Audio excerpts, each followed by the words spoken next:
Let's talk about those picky eaters. So is your puppy being a picky eater? Are you thinking that they're just not motivated by anything that you're offering them? Well, let's take a look at first, how much are you feeding them in their regular meals and how many meals are they eating per day? So that's going to be step one in your process of elimination of why is my puppy being a picky eater.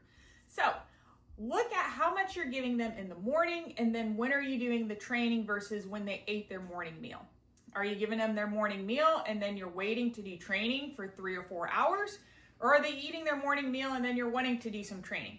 So if their belly's full or somewhat filled up, they're not going to be really that interested in what you're offering them because they're not really hungry and going to be motivated to work for their kibble. So what I suggest that you do is you look at how much you're feeding for each meal and then what kind of meals you're feeding. So for my puppy right now, she's eating a half kibble diet and a half raw diet. So what I do is I measure out all of her kibble for the day, and she's going to earn this. This is not just set down and fed to her. She's going to earn this throughout the entire day for her kibble portion.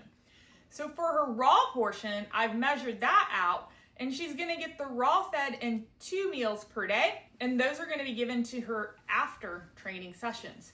So therefore, my puppy is hungry and motivated when I'm pulling her out to do work for me.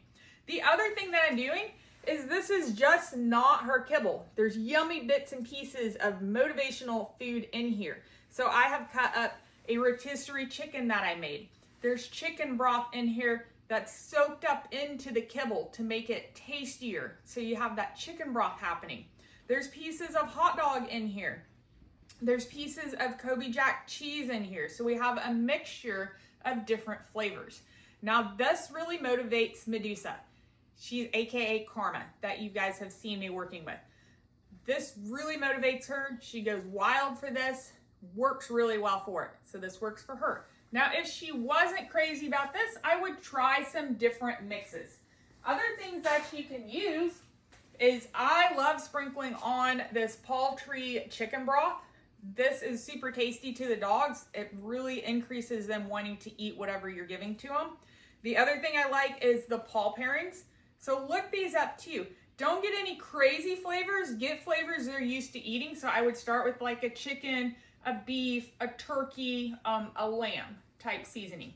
But whenever I have a dog that's not eating, these are the 2 things that I sprinkle on their food to increase them to consume whatever I'm trying to feed them, especially dogs that are boarding.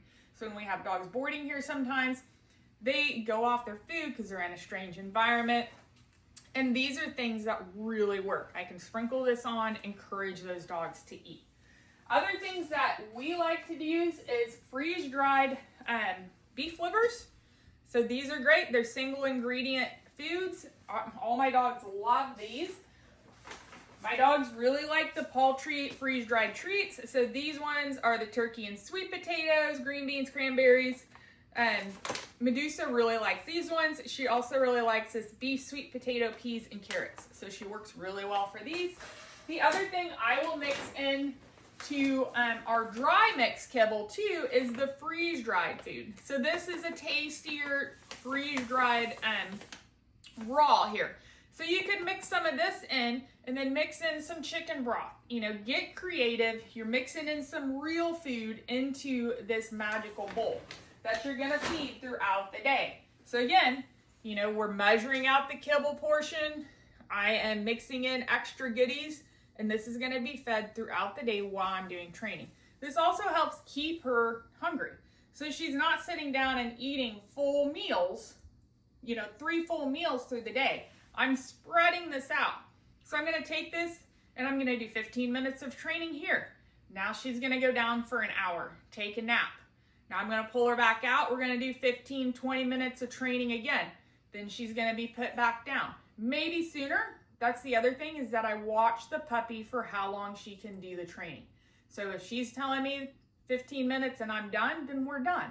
If she's like, no, I can keep going, then I go a little longer. But I give her good breaks in between because she has to have nap time. So that's something else to make sure, is that your puppy is also getting adequate sleep, because if they're not getting enough sleep, that can also affect your training with them. It's going to affect how much they're eating, and how interested they are in the food too. So look at those things and then let me know if some of these ideas work for you. All right, y'all, happy training.